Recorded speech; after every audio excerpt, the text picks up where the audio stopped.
लातूर जिल्ह्यातील अनेक सरपंचांनी आज जिल्हा परिषदेच्या मुख्य कार्यकारी अधिकारी यांची भेट घेतली. नेमकं मागण्या काय होत्या, कशा संदर्भात निवेदन दिले? सर, आज काय आहे, लातूर ग्रामीणमधील जेवढे काही सरपंच आहेत त्यांच्या काय समस्या आहेत त्या जाणून घेऊन आम्ही मुख्य कार्यकारी अधिकाऱ्यांसमोर गेलो आहोत. तर त्यांना सांगण्यात आलं आहे की MRGS गेल्या भरपूर दिवसापासून रेणापूर तालुक्यातील MRGSची योजना ही बंद आहे, स्थगिती आहे. सांगितलं जातं की 60-40चा रेशो मेंटेन नाही, पण आम्ही आमच्या स्तरावर माहिती घेतली असता इतर तालुक्याचे 60-40चे रेशो मेंटेन नसतील, पण रेणापूर तालुक्याचा 60-40चा रेशो अगदी मेंटेन आहे. त्यामुळे तिथे कुठल्याही योजना चालू करण्यासाठी कुठलीही अडचण नाही. प्रशासन मुद्दामून ते योजना चालू करत नाही. वैयक्तिक लाभाच्या योजना असतील, आज आपण पाहिलं तर रेणापूर तालुक्यामध्ये गोट्याची योजना बंद आहे. तुमच्या विहिरीच्या योजना ज्या आहेत त्यामध्ये तसंच त्या योजना बंद आहेत. आणि अभिसरणाची एक योजना शासन स्तरावर चालू करण्यात आली, जी DPTC मार्फत ग्रामपंचायत बांधकाम असेल त्या बांधकामाला जोड म्हणून MRGS अंतर्गत अभिसरण योजना चालू केली. परंतु त्याच्या वर्क ऑर्डर दिले असताना वर्क ऑर्डर असताना सुद्धा त्याचं 0 मस्टर केलेलं आहे, एकही मस्टर निघालेलं नाही. आज आम्ही सरपंचांनी ते ग्रामपंचायतचं बांधकाम इमारत पूर्ण केलेली आहे, स्लॅब लेवलला काम आलेलं आहे. आम्ही स्वतःच्या खिशातून ते पैसे दिलेले आहेत, कारण अभिसरण योजना 10 लाख आणि इकडे 10 लाख 20 लाखाचे काम आहेत असे समजून आम्ही ते कामं केले. परंतु शासनाच्या दरबारातून आम्हाला आणखीन एकही मस्टर निघालेलं नाही. त्या सरपंचांनी आता करायचं काय? आणि त्या ग्रामपंचायत स्तरावर प्रत्येक जी काय समजा आपल्याला 15 वित्त आयोगाचा निधी आहे तो बंदिस्त आणि अबंदिस्त अशा स्वरूपाचा आहे.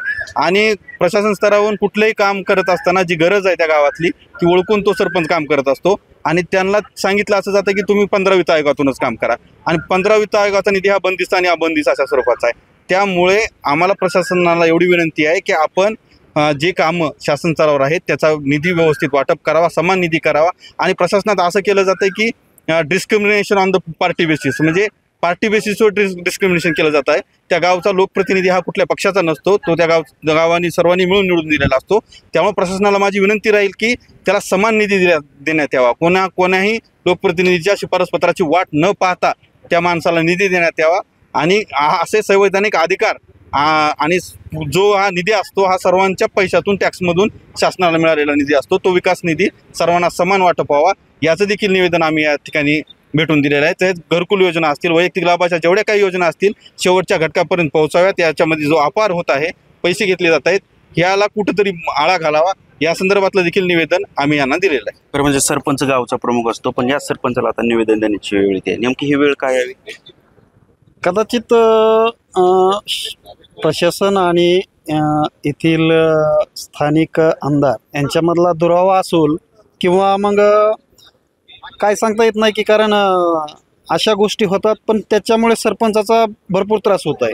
त्याचं कारण सरपंचानं काम करूनही त्याचे पैसे त्याला भेटत नाहीत. एक दुसरी गोष्ट, ज्या वेळेस जलजीवनचं काम चालू आहे त्यामध्ये सरपंच लोक आम्ही गुत्तेदारला विचारला जातो की हे काम योग्य नाही, ते काम योग्य आहे, पण गुत्तेदार अक्षरशः धमक्या द्यायला जातो. का? त्याचं कारण का असावं? का सरपंच दिलाय निवडून जनतेनं, ह्याच सरकारनं ह्याच्यामधून म्हणजे जनतेमधून निवडला आहे, पण त्याला एवढा अधिकार नाही की विचारायचा की हे काम जलजीवनचं कसं चालू आहे गुत्तेदारला. तर त्याची एक मला विनंती आहे या प्रशासनाला, अशा गुत्तेदारावरती तुम्ही व्यवस्थित वॉच ठेवा की त्यांच्यावर काहीतरी कारवाई करावी. हे माझं मोठ्या संख्येने सरपंच आले होते. गावचा प्रमुख असतो, कुठले विकास कामं रोखलेत? जसे की शेतरस्ते, जे की MRGS अंतर्गत शेतरस्ते होतात, शेतकऱ्यांना जाण्यासाठी जो शेतरस्ता आहे त्याचे कामं बऱ्याच दिवसापासून, जसं की गेल्या 1 वर्षापासून ते कामं पेंडिंग आहेत. आणि त्यांचं असं म्हणणं आहे की रेणापूर तालुक्याचा किंवा पूर्ण जिल्ह्याचाच 60-40चा रेशो मेंटेन नसल्यामुळे आम्ही ते कामं बंद केलेले आहेत. आयुक्ताचं पत्र आलेलं आहे आणि त्याचं कारण देऊन फक्त हे कामं अडवलेले आहेत.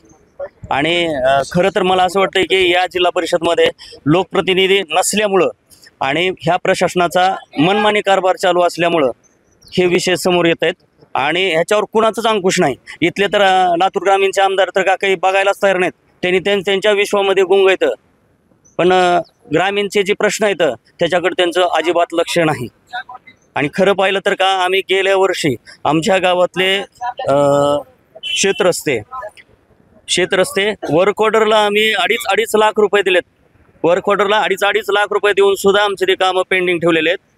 त्याच्यासाठी आम्ही कुठंतरी यांच्याकडे आता समजा रीतसर निवेदन दिलेलं आहे. आता ह्यापुढे जर समजा हे जर याच्यावर जर त्यांनी योग्य ती कार्यवाही जर नाही केली तर आम्ही आमच्या पद्धतीनं आम्ही काय कार्यवाही करायची ते करू आम्ही.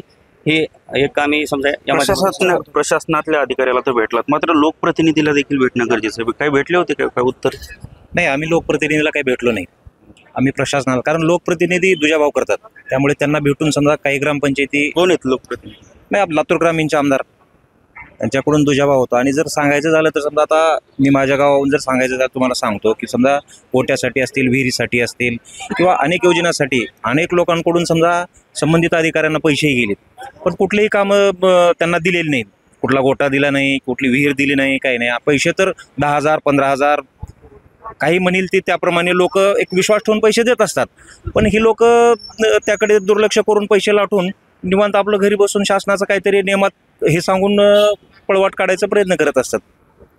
अनेक सरपंचांनी हे निवेदन या जिल्हा परिषदेच्या मुख्य कार्यकारी अधिकाऱ्यांना दिलं. वेगवेगळे प्रश्न आहेत, त्या प्रश्नासंदर्भात हे सरपंच लोक आज सीओंना भेटत आहेत. संदीप भोसले, सामटी न्यूज, लातूर.